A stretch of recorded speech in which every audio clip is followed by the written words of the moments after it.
just telling me that Wynton Marsalis had inquired about the possibility of joining the orchestra. I think Wynton, as all of us, could use some of the cosmos. We'll get to that a little later. First, since we just played a composition by Thelonious Monk, let's talk a little about that. Thelonious was surely an individualist and was, like yourself, outside of any mainstream direction. Would you consider Thelonious Monk a great creator? Well, I consider him a limited creator. He didn't want to do some things he wanted to do, he couldn't do. Like I heard the latter part of his life, he was saying there was someone, please send me a drummer. None of the drummers could satisfy him. Mm-hmm. I heard that. So then, it was limited because he couldn't do what he wanted to do. But so was Duke Ellington. Mm-hmm. Do you feel you can do what you want to do? Yeah, I can, on the earth plane, up under a different sort of control, you might say. Because I really like to play the low profile, but then because I'm a scholar, you see, and scholars like that. But of course, it's not my destiny to play the low profile. I have to present what I have to the world. Mm-hmm. Which you do very well. I want to go back a little bit. I mentioned to you I'd like to play one cut from Fletcher Henderson's orchestra. And you were in Chicago, I guess, in the late 1940s, and you joined Fletcher Henderson. Is that... Yes. How did that come about? Well, I was writing the show anyway, you see. So when the pianist he had, Marl Young, he was a lawyer. He's in San Francisco. I mean, he's here now, a lawyer. And he was in the car asleep because he was playing at night and going to law school in the daytime, they said, and he missed the show. So then they sent for me, and Fletcher kept me. Mm-hmm. He liked the way I was playing. I know you have a great amount of respect for Fletcher Henderson. What made Fletcher such a great musical leader, and what did you learn from him while you were in the orchestra there? Well, I was listening to him when I was a baby in the cradle. I didn't know it was Fletcher Henderson, but my people always had records on like Bessie Smith, Clara Smith, Mamie Smith, all the great blacks that I found out later. That's what they were playing all the time. So then when I went to high school, I got acquainted with Fletcher Henderson again and other jazz greats. But I like bands, and Fletcher had a very precision-like band, and I like that. With a lot of feeling. With a lot of feeling, and then he had a lot of sympathy for people too. He was unselfish, and he made a lot of great musicians. All of them came through his band, the greatest ones. Louis Armstrong had to come through that band. Coleman Hawkins. And Henry Red Allen. I mean, really great masters. Mm-hmm. Fats Waller too played in that band. So then I was with someone I really admired. And so you think that in terms, let's say, of discipline of a band, do you think that you learned something while you were in the band about that? Because I know in your band you have a tremendous amount of discipline in the band, and it's an orchestra that's very has a lot of spirit. Did you get any of that from while you were with Fletcher Henderson? Well, yes, but I always, as a child, I always listened to teachers and instructors, you see. I wasn't a rebel when it comes to learning something from somebody, so it was ingrained in me to listen anyway and to follow directions. Mm-hmm. So it was already there before you ever got into the orchestra? Oh, yeah, it had to be, because like Fletcher would always call about, he directed, you see, except two numbers, Stealing Apples and Humoresque. Sometime he'd play that, not every night. And he'd always call about 3 or 4 numbers, and you had to get those out, you see, because he'd run straight on through it. And if the first trumpet man didn't have his part, he kicked it off anyway. That's one thing. You had to have your music, because when he had a certain time limit, and he'd kick it off. I don't care who didn't have their music. So one night, see, I always put the music up there, even on the numbers I didn't play. When he called them, I'd put it up there. It's fortunate, too, because one night, he kicked off Stealing Apples, and he wasn't at the piano. He just kicked it off, and the solo was written, so I played it just like him. Good thing I could sight read. But he smiled. I think he was trying to, maybe he just forgot to come to the piano. I don't know, but I was ready, you see. Yeah, exactly. That's great. Well, that's something I guess everybody in your band always has to be ready. Oh, they have to be ready, you know. Yeah. They have to be ready for me to call. I call one song, and I start off playing another one if they're a little too long, or I maybe the mood I feel is better for people. They need that right then, so I change because I'm in sort of psychic contact with people, and I play what they need. Rather than sometimes what they want, I play what they need. Because this planet really needs a lot of things. It's practically terrifying to think you got something to offer to 5 billion people, but that's the way it has to be. Because you see, they do have something. There's something that is facing people who have 5 billion people to get it, and that's nuclear warfare. So then the way the forces are, it has to offer something else better for them. But they have to choose. This is a matter of choosing. Judgment Day means the people on this planet got to judge what is better for them, what they need rather than what they want, so they can survive. It's Judgment Day, all right, but it's not that God's going to judge people. People have to, they got 2 choices only, no more fence sitting. They can have nuclear warfare, or they can have what I'm talking about. But I'm not a minister, you see, and I don't have a cult. I'm not a politician. That makes it kind of difficult because people got classifications for certain people they listen to. But I'm just, you might say I'm an ambassador to this planet.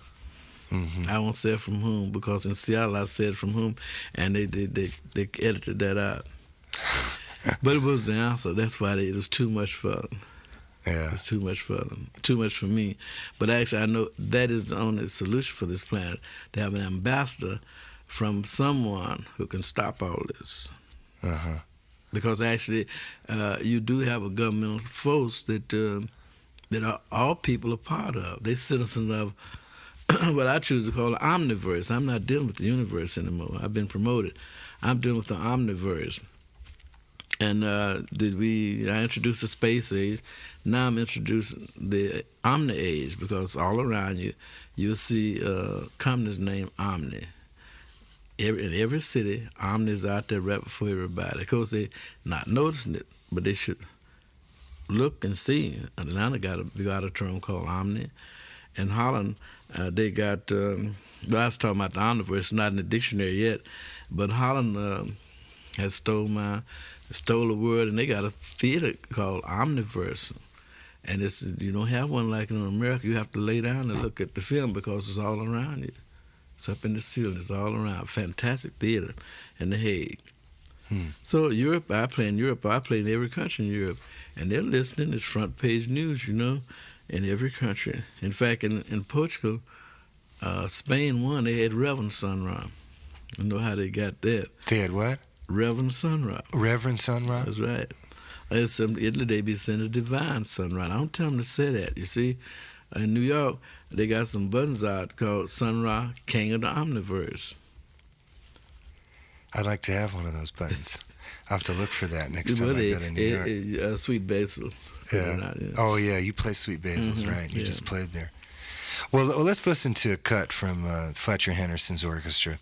We're gonna hear something called King Porter Stomp, and it was recorded back in March of 1928. We started this set off with a masterpiece, as my guest this evening, Sun Ra, described it. King Porter Stomp.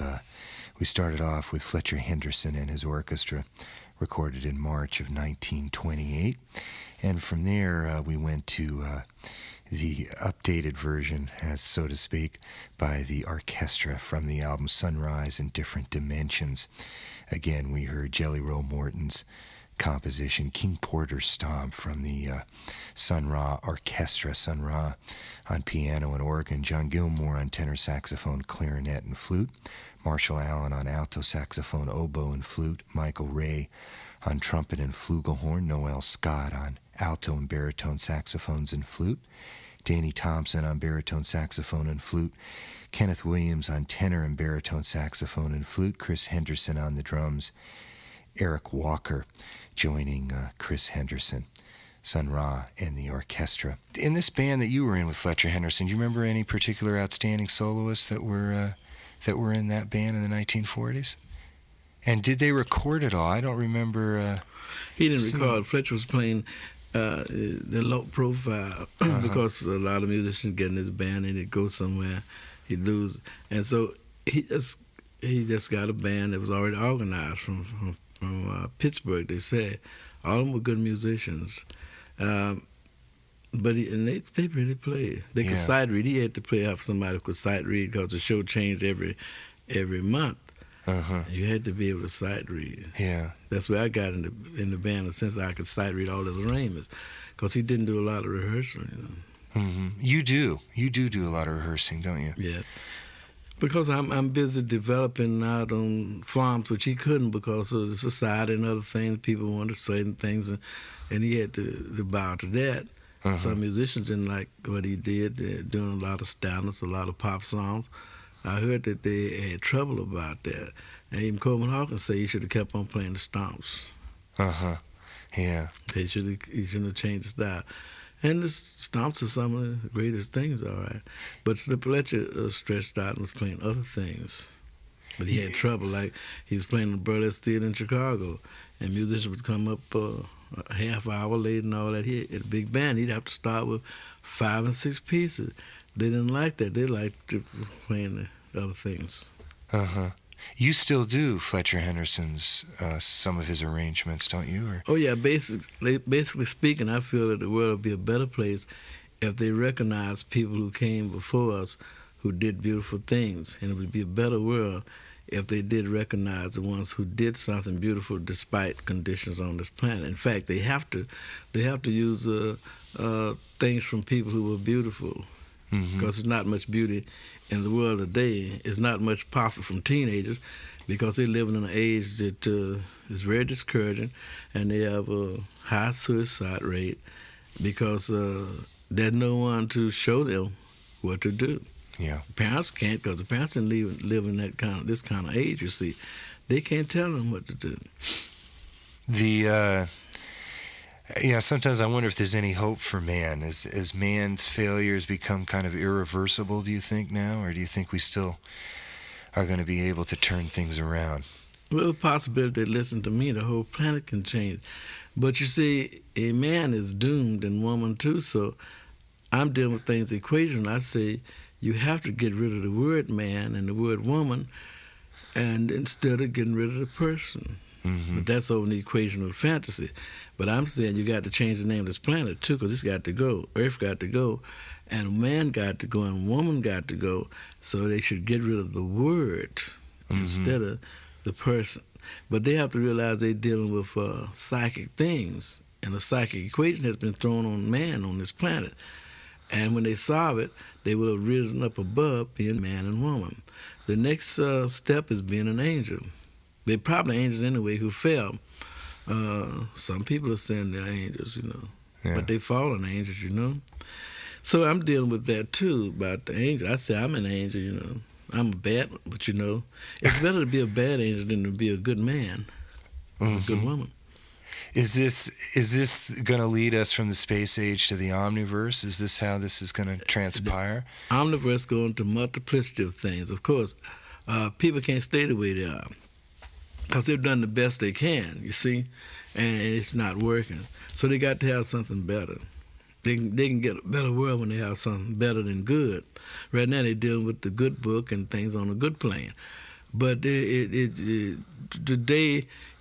things today are the results of the good book. It's a source book for everything on this planet. Now they need a better book. Because they're good, better, and best, So they need something better. And a blueprint for something better is much better than the good book. Well, I'm representing something that's better for people, but then I'm not dealing in righteousness or nothing. People like to have something to cling on to. They want to be righteous and all that, but they're just what they are. I can accept them what they are, you see, because that's what you have to work with. You can't convert them. It's like trying to convert a lion. You can't do that. He's still a wild beast. No telling when he's going out. Well, then I said that man and woman, they're over there. They practically wild beasts now. So they have to be but raised up on a higher level. And then they do those things on a higher level. But as man and woman, they can't do anything but what man and woman has always done. That's being disobedient to high authorities. And like Adam and Eve, that's what they were, disobedience. And all these people are supposed to be descended from two disobedient people. Man, the first man and the first woman were disobedient. They died, and everybody been dying since. But I'm talking about something else. I'm talking about that people got this great potential to even be immortals, but they can't get it being righteous. You know? But they could get it through being obedient and through listening. They have to listen now, because that's the only way it's going to be done. If these scientists develop the ultimate and destructive weapons, and therefore you can get the ultimate in creative things, better creative things, I mean. It's a two-way thing. It's just a matter of people who put all their energies to develop things destructive, and they haven't put all their energies toward developing something, mainly themselves, to a higher plane. Mm-hmm. They have to do that now. They can't remain like this. They have to. This is it. Now they got to have a different kind of music. Definitely the music got to change. Some people are waking up to the danger of the music the teenagers have been playing, and they just been out there doing that themselves. That's because some kind of way the masters in America weren't taken care of, and they let a lot of them die over in jazz and all that. They didn't help them. And then there wasn't nothing left but the teenagers trying to seek something different, and they try to do it without masters. Of course, they have to turn now and follow masters. But then they probably already following the masters of evil, but they have to follow other type of masters that's not trying to destroy them. And the way is open for them. You know, nothing happens on this planet unless somebody opens the way. Unfortunately, grown people did not open the way for their children. They expect for them to be nice, and they weren't nice themselves. Like in Germany, a German woman told me that one day I was going to get all the teenagers in the world to follow me. I said, I don't ever be around them. As far as I'm concerned, they'll chip off the old blocks, and the old blocks ain't no good. So, but anyway, increasingly, more and more teenagers showing up when we play. Increasingly, all over the world. And they listening, and they singing about space. Well, that's a good sign. Space is the place. Let's listen to something from an album, a new album of Sun Ra's. And speaking of space, where spaceships appear. Sun Ra and his orchestra taking us with them into outer space. You've been in space. Yes, I've definitely been to planet Jupiter, and the rest of the place I went. I don't know the names, but I knew I was on Jupiter. Mm-hmm. Which I'm singing about the second stop is Jupiter, and describing it in one of my songs. Mm-hmm. You're from another planet, Sun Ra. Well, I'm from another dimension, like the omniverse, you might say. It's just a little universe here. Uh-huh. The omniverse is much larger. Oh, yes, all the universes put together. So in this way, to play that kind of music, that means I have to play everything. All the emotions that human beings know, and I have to touch the parts of them they don't know that's part of them. And that's my mission, to touch the parts of them that they don't know they have. The scientists know nothing about. And just by going to hear you live, that's what happens. I know it. Turn them on. They turned off right now. Yeah. Got to turn them on. Yeah. I can't wait. Turn off that part on the self-destruct. You see, they got a part to self-destruct. You don't have to kill them. You don't need no nuclear war. The people die anyway because they self-destruct. So then that part has to be turned off, and the other part where they have the seeds of mortality, you touch that part, and that's it. It can be done. But it can be done with colors and music. If you have the right colors and the right music and the right vibrations, they can get immortality now. Now I'm not talking about what I think. I'm talking about the reality of it. Up in Boston, there's a fellow named Bill Sebastian, and he deals with lights, and he got this light machine that he played. It's a keyboard. Makes no sound. Makes light. And it's taken him about 10 or 12 years to make this machine. He said he was inspired to make it by my music. Now, up at Boston at the university up there, They had a particular room where he's over there with the engineers. And one night he was playing a record that I call Pharaoh, where I'm talking about immortality. And then he was making a videotape of the lights and the music. He said all at once he felt and touched immortality from that music and the lights. It was just right. So when he played the videotape back, it was blank. He said it happened to him. So at least one man can say that he felt immortality. That was surprising to me. But nevertheless, it can happen at this point. See, everything that's possibly bad has happened to humanity. They've been through all this. I don't see how they've been able to stand all this. But they can get something else now, because I desire them to have something better. You see, you haven't had anybody that want anything to happen good for people. They always want something bad to happen. And this is a plan of desire. According to desire, that's what you get. No one ever desired for all nations to share in something as great as immortality. No one desired that, because all the nations are busy. They desire something for themselves only, and all races desire something for themselves only. And they don't desire things for everybody. But they have to, in order to combat death that takes everybody, they got to have something that takes everybody, regardless of their race, regardless of their sex, and regardless of anything good or bad, because that's the only way they're going to defeat death. They got to have something that would include everybody. And death takes all nations. Now you got to have something that will accept all nations regardless of anything. You got to have something so great that it can rescue the people who were kidnapped by death, because they're not dead, they're in captivity. Now, they have to, nothing good can happen for the ones supposed to be alive walking around there until you get all them beautiful people over in that cemetery. Now, this is something very vast I'm talking about, but I have the authority to talk about it. And it's whether people can be intelligent enough to use their intuition and see that I do have the authority to do that. That's not saving people. That's doing something that's coordinating them. I'd say I'm a coordinator. Mm-hmm. They're not worth saving. I wouldn't even use that word, because the devil and God and Lucifer and everybody jump over there on saviors. So I would say I'm a coordinator, to coordinate them and harmonize themselves where they can be suitable to be a part of the greater omniverse. Mm-hmm. They citizens of the omniverse, but they never have approached the emperor. They always talk about kings. I'm talking about the emperor of the empire of the omniverse. Of course, that hadn't been talked about in religion or anything else, because they know nothing about the emperor of the empire. Well, Star Wars talked about the empire. It talked about some things. It talked about forces and all that. And it's true, What I'm talking about is something that's totally fantastic, totally impossible. I'm talking about doing something for 5 billion people, and they never listen to their governments, nor their preachers, not nobody. But I have to have something so profound until it's irresistible, more irresistible than death itself. Now that puts me way out there, you see. That's when I play the low profile. Mm-hmm. I play low profile. If you weren't playing the low profile, let's say you were president and you were living in the Black House, what would you do? I mean, what would your first orders be to do to make the universe Well, at first, move I into am the president, President.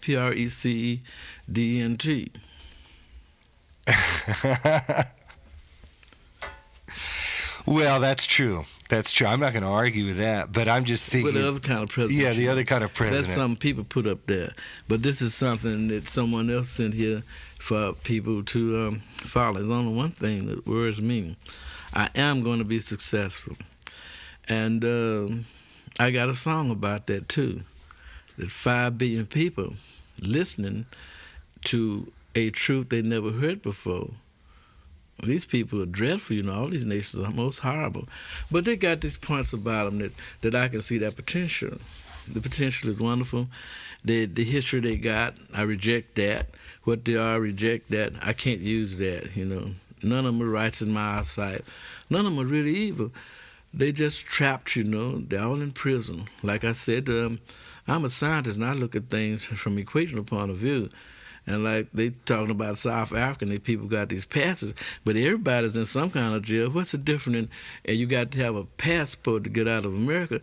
You got to have a pass to get from one country to another. What's the difference in 3,000 miles and 4 blocks? There's no difference. You know, they all hemmed up in something that's not good for them. If it was good for them, these bad things wouldn't be happening. But I have to judge a tree by the fruit. And what I see, I will not accept it. Not even with my human side. I won't accept anything like this as suitable for me to be part of this planet. I refuse. It's not about people accepting me. It's about me accepting them. Because what they got over there, I wouldn't even give the destiny that human beings got to a dog. I would not do it because they might think everything is all right, but they're under the illusion that everything is all right and everything's been all right. But this has been going on thousands of years, and the fruits of it is unacceptable. I can't accept anything like that. Well, mainly because I know something better. Well, I got it in my music, but a lot of people in this country, it seemed that it's been a blackout concerning me. But in Europe, everybody knows about TV, newspapers, big coverage. Here, it's a different story. It's strange. It's getting strange to me. Why? But there are some people that's late enough, like in San Francisco, where we played in a small cultural house, and you could read the paper and see they were surprised at the multi-ethnic audience, you see. The teenagers was there. It was just multi-ethnic. So that means that these people, there are some people who begin to feel that what I'm talking about, they should listen. Right, and you're telling them something important, like Nuclear War, which was something you composed and came out with on an album, and also have performed many times, I know. You know, it has a strange. In France, we were doing something for TV, and I played Shadow World. That's one of my ultra pieces, super happy. So I played that. So the producer of the show said, we even rehearsed it again. He's going to cancel the show. It upset him so bad. So then that upset me. That made me sort of angry. And I played, I played one of my Ultra Earth songs, which is Nuclear War. And because I felt that he would accept Shadow World before he would that. But then it's been on TV about 4 or 5 times, prime time in France. Nuclear War has? Which Philadelphia, the station manager told Philadelphia place, they played it again, he's going to fire him. And in New York said, well, they didn't know. And Columbia Record Company, they said they'd have to give it to the marketing department to see what they could do. But they never answered because they were afraid.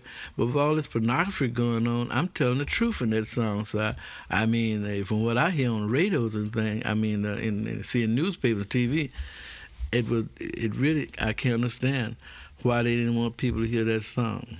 I can't understand it either. I should mention that before we heard Sun Ra and his orchestra live at Montreux, and we heard Travel the Spaceways, Sun Ra, John Gilmore, Marshall Allen, Danny Davis, Pat Patrick, James Jackson, Elo Omo, Danny Thompson, Ahmed Abdullah, Chris Capers, Al Evans, Vincent Chauncey, Craig Harris, Stanley Morgan, Clifford Jargus, Larry Bright, Haynes Burnett, the wonderful June Tyson, who's still with Sun Ra. And then before that, we heard When Spaceships Appear. This is from an album that's a recent album. It doesn't look like it's on El Saturn. Did you change it to Ra? Is that the... that I'm dealing in a lot of symbols now. See, Saturn, right? Oh, I see. You just don't have... I got you. The picture's there instead of the words. Aura. Is that the title of the album? Aura. Aura Sun. That's a title I use for records, too. You know. Yeah. See, it's up there, too. Ra. I got you. And that's a new release from Sun Ra. And again, we ended things on this last set with Nuclear War, and what truer words could ever be spoken than if they push that button, you can kiss your ass goodbye. And that's the truth. And they don't want to face the truth, Sun Ra. And you're telling them the truth, but they just Governments are talking about it now. And they don't want to have that's when Reagan went over there and met the Soviet leader because it's dreadful, you know. Yeah, yeah. Let's get away from nuclear war for a few minutes, anyhow, if we can. And usually, when I'm thinking too much about the presidents and the leaders of the nation, I try to stick your records on immediately, and it definitely takes me out into the cosmos, which is exactly where I want to be. And speaking of the cosmos and Sun Ra and his orchestra, we're going to be listening to an album that he did in Egypt, and I wanted to ask you about your stay in Egypt. I know you did a New Year's Eve concert in Egypt a couple years ago, didn't you? You were there for a couple of months, and you visited some pyramids, I'm sure. Oh, yeah, every day. Tell me a little bit about that. I know Danny told me a story about how you went into a pyramid and the lights went out. The first time I went there, I went in the big pyramid, the Pyramid of Giza, and I said, well, this pyramid was built to people who were saying the name Ra in it. So it hadn't been said in thousands of years, so let's say it 9 times. And we said the name Ra 9 times, and all the lights went out in the pyramid. We were up in the king's chamber at that point. It was so dark, it's indescribable. And the guide with us had a little candle. It looked like a match. He lit it, and that's where we came down. Now, we had to walk down a ramp backwards, because of, well, it's about 12 stories down or something like that if you fall. So we walked down very carefully backward. And then we went in the Queen's chamber. The guide said, let's go in the Queen's chamber. And then I said, well, some other time. But he was the guide, and he had to count them. So he grabbed my hand. He said, now. So we had to go down and bend all the way down and go through like a tunnel to get to the Queen's chamber. We came to the Queen's chamber, and the lights came on. Now, when I came back to New York, a man came up to the piano and put a book on them. The book, it was something in the book. It said, the Queen's chamber is a place of enlightenment. You see, a lot of strange things happen to me psychically, and that was what that was. Now, since then, the next time we went there, this last time, they had closed that entrance, and you have to go up in the thieves' entrance now, which is a very narrow passageway. And I was said we were going up there again and try to say that name again, but when you have to give your tickets at the entrance of the pyramid. And when I went in, the man's taking the ticket said goodbye. So then I'm superstitious. So then I said, well, you tell nobody goodbye but me. Now I'm not. I went up halfway and I decided I'd come back down because I'm superstitious. It was a bad omen. It might have been he didn't know English too good. But the thing about it, he didn't tell nobody goodbye but me. So the band went up there and I stayed at the first land and I came on out. Boy, that. So anything, Yeah. you have to. A lot of strange things happen to me. I go out there now, around the pyramid. They call me the chief. A lot of people don't even know I got a band. They just saw me and they called me the chief. And I be around there with some of my friends, the camel drivers and the teenagers. I always like to sit back behind the Sphinx. It's a strange feeling to look at the Sphinx from that way. And I went to cogitate. And it would end up where the sub-teenagers, the teenagers, the secret police, all be sitting back there with me on the sand, not saying anything. Egypt was like that. They're like your friends. You don't have to say anything. You just surround each other. Because, if they don't like you, it might be a different story. If they like you, it's your friends. That's great. God, that's amazing. So you said Ra 8 times that first 9 time? times. 9 times. Because I'm dealing with the equations, you see. And in this language, the Ra is represented by the I, you see. And the 9th letter in this alphabet is I. And the 18th letter is R, and that's equal to 9 too, you see. And in fact, in the Arabic, because the name Ra stands for R, That's the letter R. Yeah. So then I'm dealing with equations. It take equations. Equations made this band, made this, the world like it is. Mm-hmm. Equations made it like this. Now you got to have another. Equations made the nuclear war here too. You have to have equations to do something about the situation here, because we're not really in the shoes of man and woman, no way. We all gods, and that's what makes it dangerous, because what we say and what we pass as a law becomes a reality, and people don't know that. And they say mean, hateful things about one another and be happening. Mm-hmm. So I don't say that. I'm saying about the great potential of everybody on this planet, because I know it's there. Well, that's a very optimistic note to go into this next cut, which is from Egypt, Sun Ra and the orchestra, and meets Salah Ragab. Is that his name? He plays drums with me when I go. Mm-hmm. He's an Egyptian general. He was. Oh, he's a general? Yeah, he was. Maybe retired now, but he probably still is. Uh-huh. Well, let's listen to this cut from Apraxis LP. It's entitled Dawn. This is KPFK Los Angeles, Pacifica Radio for all of Southern California, 90.7 FM. My name is Jay Green. The show is Straight No Chaser, and my special guest tonight is Sun Ra. And we've just been listening to Sun Ra and the orchestra meet Salah Ragab in Egypt, plus the Cairo Jazz Band.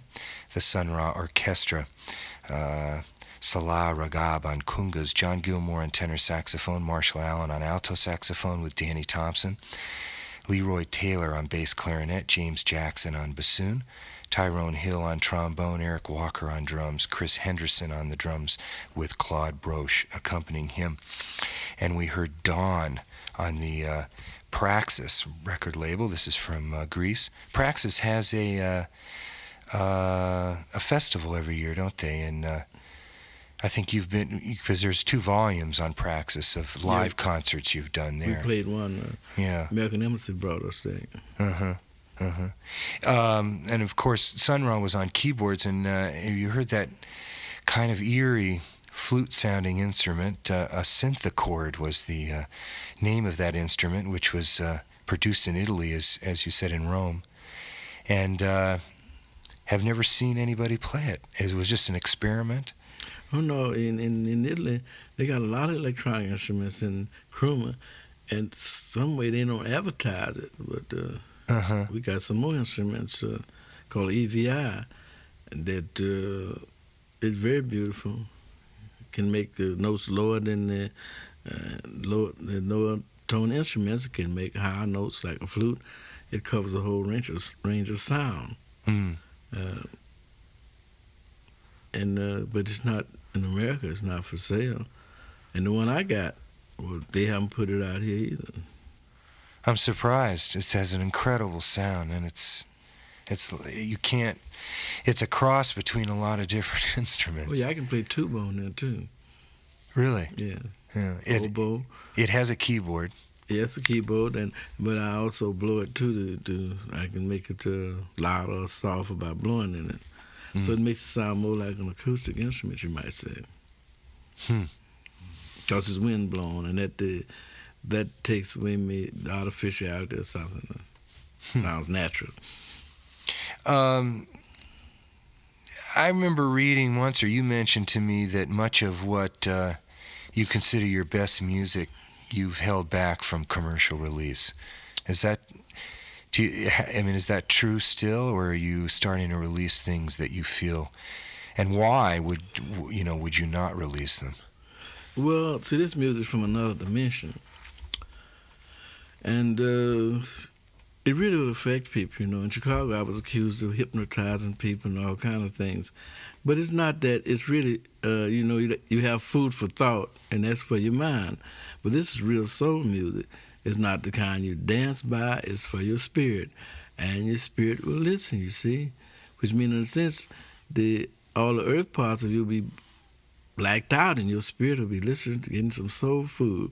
And most people, they think soul food is some, you eat, but that's for your body. This is soul food. It's music. The soul likes beauty. It likes things like that. You see a beautiful painting, that's for your soul, and a beautiful song or harmony, the soul listens. So this is, I call it soul force music. Mm-hmm. Well, then you put it out there like that. Like a fellow in the band the other day, I was getting him signals, and he wasn't looking. So I asked him, well, why is it you didn't come in? He said, well, he's listening to me play.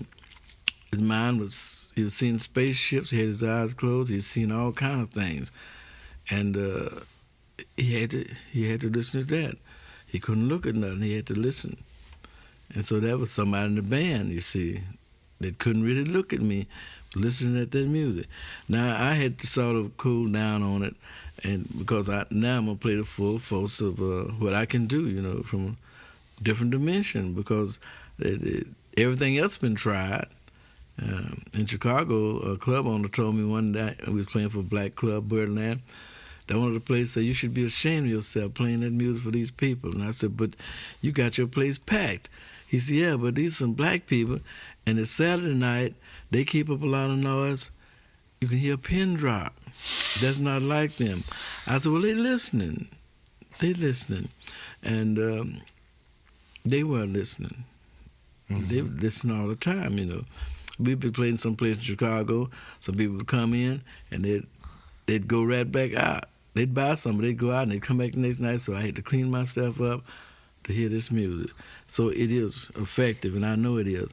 And I know it will work for this whole planet, because it has to, because the one who sent me here owns the planet, and it's bankrupt. It doesn't produce anything but dead bodies. And this being don't want that anymore. It's a bankrupt planet, full of dead men's bones. I wouldn't have it, they gave it to me. But you know, I got a job to do. I just have to make up my mind with all my heart to change the planet. And you know, it's impossible. Well, mission doubly impossible is my job. Mm-hmm. I can't get around it, and people won't be able to get around me, because they're going to feel something, and it's for their benefit, for them to listen. And not to believe me, I'm not asking them to believe me, because it doesn't make any difference whether they believe me or not. They're going to be changed. They have to change in order to survive. And even animals will, you take a fire in the forest, you see the animals running, that's where the bad part of human beings is going to run. When they put the fire out there, the spirit fire, that bad part is going to get in the wind because it can't stand it. It'll have to go. The bad part that's killing people have to go. Yeah. Now, that's totally impossible with all these diseases and all these things happening to people for one person to say, look, we got to get rid of all this. And not only say it, but set it in motion to happen. Nothing happens unless somebody set it in motion. Well, somebody set this bad stuff in motion. I think it was Moses. But I don't know. It possibly is, because you know, went to Egypt and they named the camels different names. And there was one named Moses. And I told Danny, I said, don't ride on the camel Moses. I think some of that Moses wasn't quite right. So naturally he went on and rode on the camel named Moses, and the camel threw him off in the sand. Well, I think that it's time to play Ra to the Rescue. Yeah, that's nice. You know, definitely time to go back into outer space again.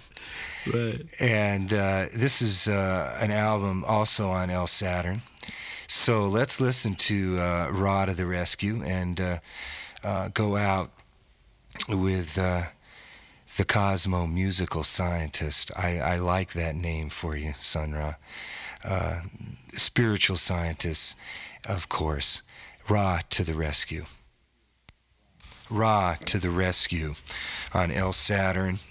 And Mr. Ra is my guest tonight, and we look forward to hearing you 2 nights in Los Angeles. And where are you off to after this? I know you travel. It seems like you're constantly on the move. You're constantly going to another place. Well, actually, I'm supposed to be in France right now. The Minister of Culture has offered me a symphony orchestra with dancers, with ballet dancers and singers, and that's supposed to be presented in Paris at the Opera House March the 13th. But since then, they've changed their mind, and they want me to sign a contract to be there 3 years with the symphony orchestra. They say I won't be restricted to come back here when I want to, But contracts are contracts. You mean you'd have to be based in France for 3 years? In France with a symphony orchestra because they want me to write some new things. And you don't want to do France that. wants. Do you want to do that? Well, I mean, it's a big challenge, and I can do it. So why not? I don't have that outlet in America, so it probably take a long time to try to get people interested in me writing a symphony. But I got a lot of them. But they symphonies from other dimensions. You see, the symphony composer here had to bow to the system and write what the system wanted. But I haven't bowed to any systems, and therefore, what I would write would be pure. It wouldn't be tampered with. Well, the French, they don't know what I'm going to write, really. They just say, whatever, for France. And that is 50 million Frenchmen can't be wrong, they say. France brought me that the first time, too, at St. Paul de Vincent, where Picasso, so they recognize what I'm doing. I know they play you live or have played tapes of your performances right in the middle of the day in Paris. Then I'm going to be down the Riviera, down in there, too, and that's intriguing. Down the Riviera? Down in Nimes, down in southern France. Oh, that should be great. I'm sure that a lot of the sunbathers will love. And then they will. They actually wanted me to come by myself, but I insisted on there's at least 15 pieces in my band going, and they said that's all right. And then they on the whole up, they putting some people out of a villa or chateau where I can stay. That's on the You don't know where you're playing there because I imagine they have some beautiful palaces and beautiful venues. You wouldn't call them venues, of course, but beautiful places to perform music. Well, the main thing is getting the symphony orchestra ready for Paris for this debut of my symphony. And dancers and stuff. Now I don't speak French too well, so the thing about what am I going to have to sing or singing? The bigger the band, the better, huh? Oh yeah, 62 pieces. I could do all kind of things with that, Yeah. I got a lot of things. But you like playing with big orchestras. I like that because I have the talent to do it, and if I could get every time I go to Europe, they want me to play in some opera houses by myself. In fact, I did that once. I played in. I couldn't resist Venice. I played in the opera house there, and I played in Florence, and I played in Rome, and I played somewhere else by myself. And somewhere in Belgium. By the way, Belgium was on the list too. I didn't mention that. Belgium always give me a big play. Yeah. This time I stayed a week in Belgium, playing different places. I want to kind of switch things around a little bit here and play something with a quartet that you did for Horo Records in Italy. And you, as mentioned, you like playing with big orchestras and lots of members, lots of musicians. What I understand you're not as, you don't feel as comfortable performing with quartets, do you? Or you don't like to perform with trios or quartets? Oh, yeah, I like that, but then I have to take my talent to the arranger side. Anybody can play with a quartet. Not everybody can arrange for a band. Even if they can arrange, it doesn't reach the public. Yeah. My arrangements can reach the public. So why should I take a talent and put it aside just for the sake of money? Because I'm a spiritual being. And money doesn't mean anything to me. On certain other planes, it means nothing, you see. So therefore, I have to deal with what I know is worthwhile. That's the reason I'm out here, because I came out here. I was teaching at the University of California in Berkeley, and I was teaching the black man, the cosmos. But something wrong with black people here. They don't support things that's better for them. So I had about 5 of them and about 50 white students, and it was the black man, the cosmos. I was talking about space, which is where they headed, whether they want to or not. They have to leave the sphere and go somewhere else. History repeats itself. The black people in America came from Africa, and they got to leave here. They can't go back there. They got to keep on moving. And they've been indoctrinated to overcome any kind of situation.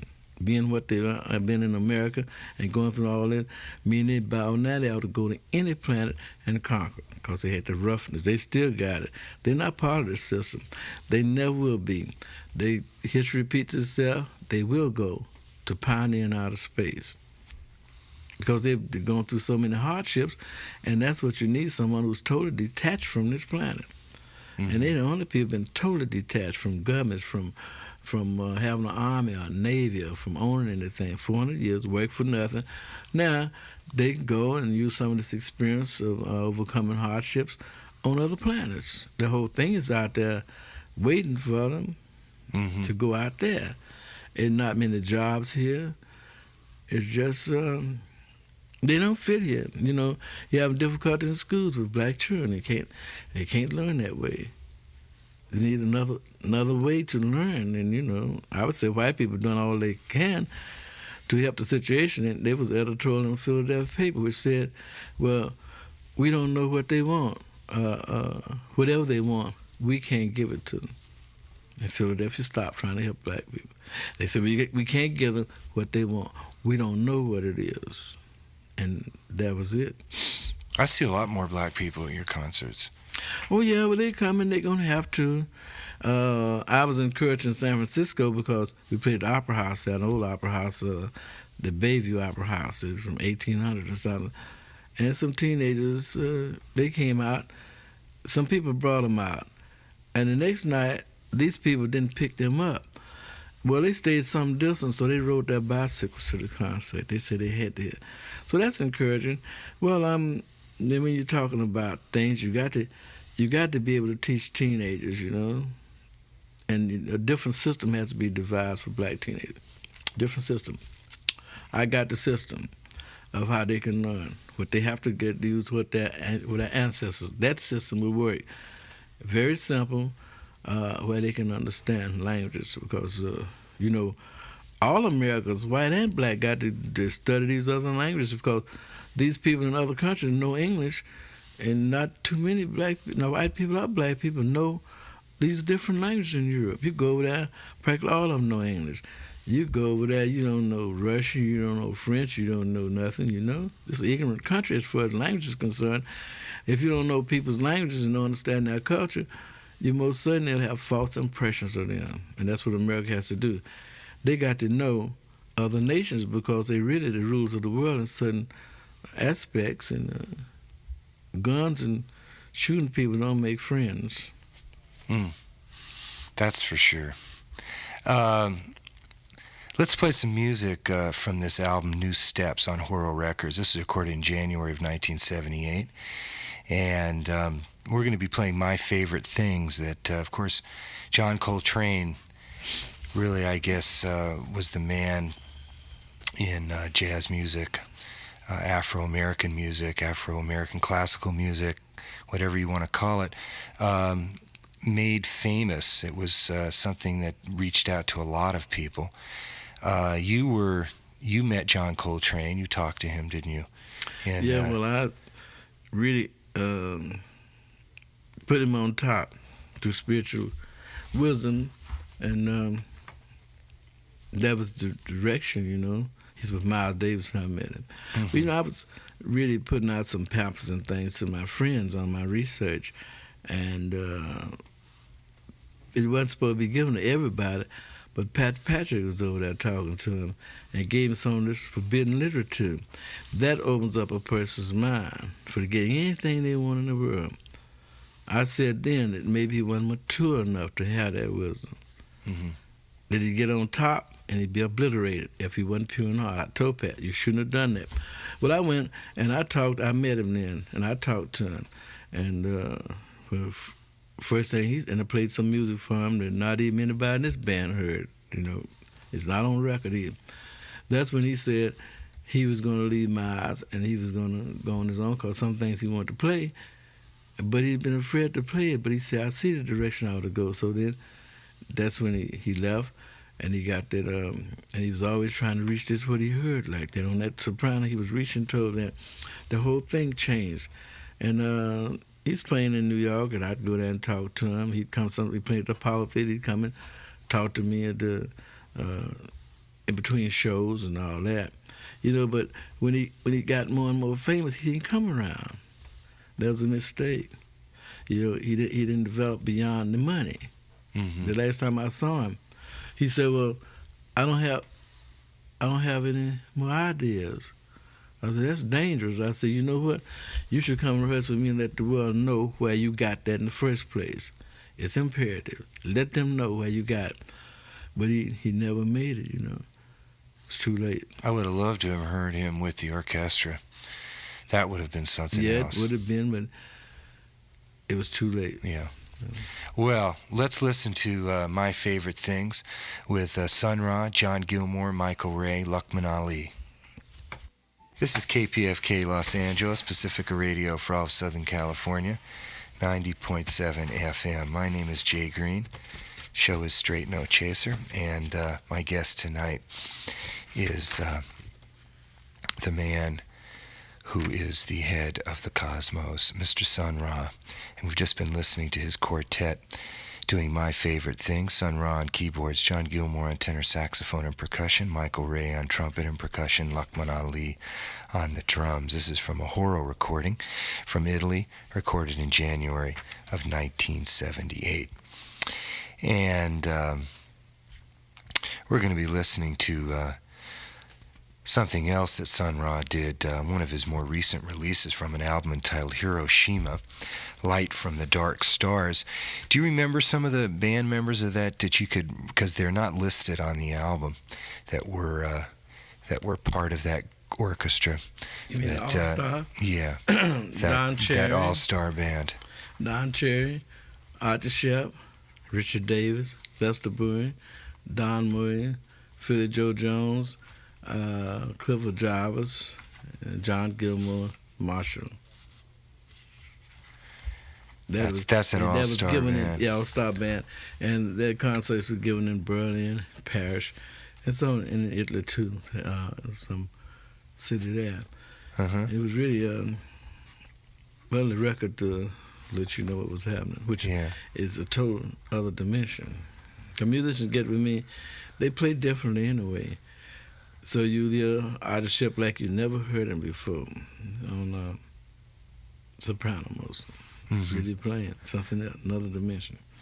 All right. Well, that's because he couldn't play his regular thing, you know, because I was playing some other kind of chords, so then he had to create. Uh-huh. It wasn't where you got your thing together mentally, because then I was playing 2 and 3 keys the same, in different keys, and then I was playing rhythms against rhythm. One rhythm with one hand, 7/4 time, the other 4/4 or 3/4, and I was constantly changing. That means that a musician have to really, he got to really improvise. Another kind, he got to create, I put it like that. Because he can't play his regular thing. Uh-huh. That's great. Every time he think gonna play his regular thing, I make a wrong chord, and then he got to, it's disturbing. Then I make the wrong chord sound right, and then they have to feel their way around to try to get back in. They don't know the key I'm playing in. You see, that's it. They don't know nothing. I found out that people like you better when you don't know what you're doing, because they don't know what they're doing. So when you don't know what you're doing, they feel comradeship with you. If you know what you're doing, and you're so versed, you know it makes them feel bad, but then they see you don't know what you're doing, you're feeling your way through, and they have to do that every day in their daily life. So then they seem to understand that better when you just making it, you know. Uh-huh. You look like you're not gonna make it, and then you do. And that's what they be waiting on, because then that means that in their daily life where they don't know what they're doing, they're gonna make it too, because they've heard it and they got the impression how to do it. The things can be going wrong, but you still convert. Well, you've inspired around. Yeah. You see? And you get the inspiration to do things beyond what you can do. Right. You do the impossible. You got to challenge them. Right, and then you went having the bag men and bag women out there. They could do some things too, but they broke down because they couldn't handle the system. The system getting so it can't handle itself. In one sense, it needs some help. You know, one of my records, I'm saying that it's going to be some help from other sources for leaders, because leaders are almost endangered species. That's true. Spiritual leaders, definitely. Well, I mean, I think that's probably one of the main reasons that we're in the problems that we've had and are going to have, is that we just can't have a spiritual leader. They won't elect one. The only difficulty is a good book which says, why be righteous over much? Why should you destroy yourself? So you can't be too righteous.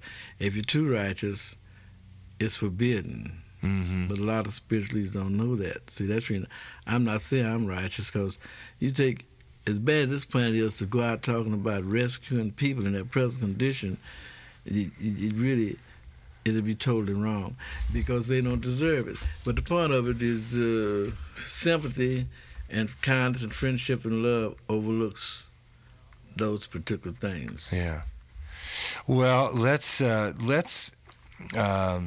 we're gonna end the show with that all-star jazz cut that Sun Ra was just talking about, and I was wondering if you would mind reading one of your poems from The Immeasurable Equation to end the show tonight. Would you pick one out? And well, you know, these things are written like sometime in phonetics. So then if I read it, they might understand it, because if I say way, I might be talking about W-E-I-G-H instead of W-A-Y. mm-hmm. That's the trouble. So they'll misunderstand it. Phonetics got these people on this planet messed up, because they think it means one thing, but this doesn't seem to be in too much that. So I read part of this, say, when reality reaches a certain point, beyond that point is myth. Even before the beginning of even before the beginning of what is called reality, myth is the being before, when all that is parable possibly lived and caused to be the hope of continuation living being is myth. Myth from equational wisdom, ignorance is. The myth is the seemingly false and the seemingly impossible. The borders of the realm of myth are vast and non-existent, because there's no limit to the imaginative realm idea of the myth. Here's a challenging frontier. Only the bold and wise ignorant should pioneer. The myth touches every field of endeavor, so that the myth is the bridge to the greater myth. Out upon the plains of myth, strange non-realities dwell. Strange because they are not according to the propagated accepted law. The non-reality may sometimes be expressed by the word not. Sometimes that which has reached an end is considered as not, so that a problem is posed and a way out difficult at the same time. Consider the 3 O's.